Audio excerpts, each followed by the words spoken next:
बहुत समय पहले एक छोटे से गांव में रामू नाम का एक ईमानदार और परिश्रमी किसान रहता था। उसकी ईमानदारी और मेहनत की वजह से गांव में उसकी बहुत इज्जत थी। रामू का परिवार बहुत बड़ा नहीं था। उसकी पत्नी, एक बेटा और एक बेटी थे। वह अपनी छोटी सी जमीन पर खेती करके परिवार का पालन पोषण करता था। रामू के पास कोई बड़ी संपत्ति नहीं थी, लेकिन उसे जो भी मिलता वह उसी में खुश रहता था। मेहनत और संघर्ष।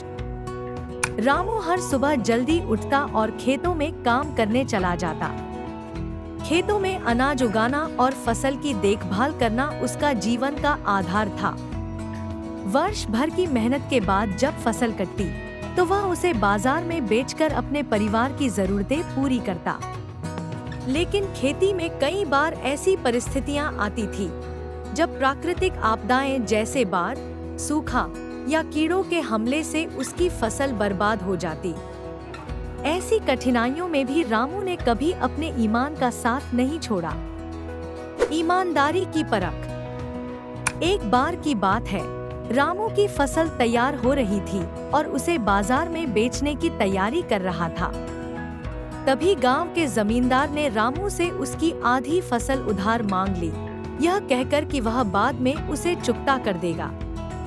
रामू ने ईमानदारी से जमींदार की मदद की और अपनी आधी फसल उसे दे दी। लेकिन जमींदार ने जब बाद में अपना कर्ज चुकाने का वादा तोड़ दिया और रामू को उसकी मेहनत का फल नहीं दिया, तब भी रामू ने अपनी ईमानदारी बनाए रखी। वह अन्य गांव वालों की तरह जमींदार से झगड़ा करने के बजाय शांति से अपनी बाकी फसल बेचने चला गया। ईमानदारी का फल। कुछ ही महीनों बाद एक बड़ा व्यापारी गांव में आया और उसने रामू से मिलकर उसकी खेती की तारीफ की। व्यापारी को रामू के खेत में उगाई फसल बहुत पसंद आई और उसने रामू से उसकी पूरी फसल खरीदने का प्रस्ताव रखा। रामू को इस सौदे में अच्छा मुनाफा हुआ और उसने व्यापारी से मिलकर अपनी सारी फसल बेच दी। व्यापारी ने रामू से उसकी ईमानदारी और मेहनत की तारीफ की और कहा कि वह अगले साल भी उससे फसल खरीदने आएगा। रामू के इस सौदे से उसे काफी फायदा हुआ और उसकी स्थिति में सुधार हुआ। अब रामू न केवल अपने परिवार का बेहतर तरीके से पालन पोषण कर सकता था, बल्कि उसने अपने खेतों की देखभाल के लिए नई तकनीकों और उपकरणों में भी निवेश किया। गांव में सम्मान। रामू की ईमानदारी और मेहनत का प्रभाव धीरे धीरे पूरे गांव में फैल गया। उसकी सफलता देखकर बाकी किसान भी प्रेरित हुए और उन्होंने भी मेहनत और ईमानदारी से काम करने का संकल्प लिया। रामू गांव के अन्य किसानों की मदद करने के लिए हमेशा तैयार रहता था। वह उन्हें खेती की नई तकनीकें सिखाता और यह भी बताता कि कैसे प्राकृतिक आपदाओं से निपटा जा सकता है। कर्ज की अदायगी।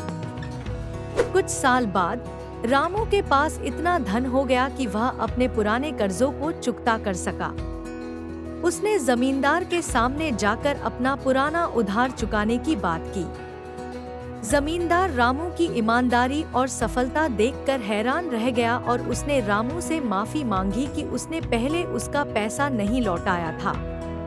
जमींदार ने रामू को उसका पुराना उधार भी लौटा दिया और कहा कि वह उसकी मेहनत और ईमानदारी का कायल है। शिक्षा और प्रेरणा।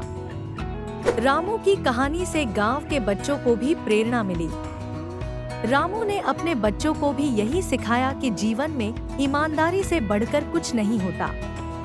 उसकी बेटी ने पढ़ाई में अच्छा प्रदर्शन किया और गांव की पहली महिला शिक्षक बनी। उसका बेटा भी खेती के क्षेत्र में नई नई तकनीकों को अपनाकर गांव के किसानों की मदद करने लगा।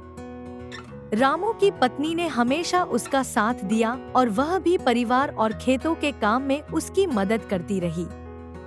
अंत में रामू की ईमानदारी और मेहनत ने न केवल उसके परिवार का जीवन सुधारा, बल्कि पूरे गांव में एक नई दिशा और प्रेरणा का स्रोत बना। उसकी कहानी से यह सिद्ध होता है कि चाहे कितनी भी कठिनाइयां क्यों न आएं, अगर मनुष्य सच्चाई और मेहनत के मार्ग पर चलता रहे तो सफलता अवश्य मिलती है। रामू के इस सफर ने यह साबित कर दिया कि ईमानदारी का फल मीठा होता है और उसे पाने के लिए धैर्य, मेहनत और सच्चाई के मार्ग पर चलते रहना ही सबसे महत्वपूर्ण है।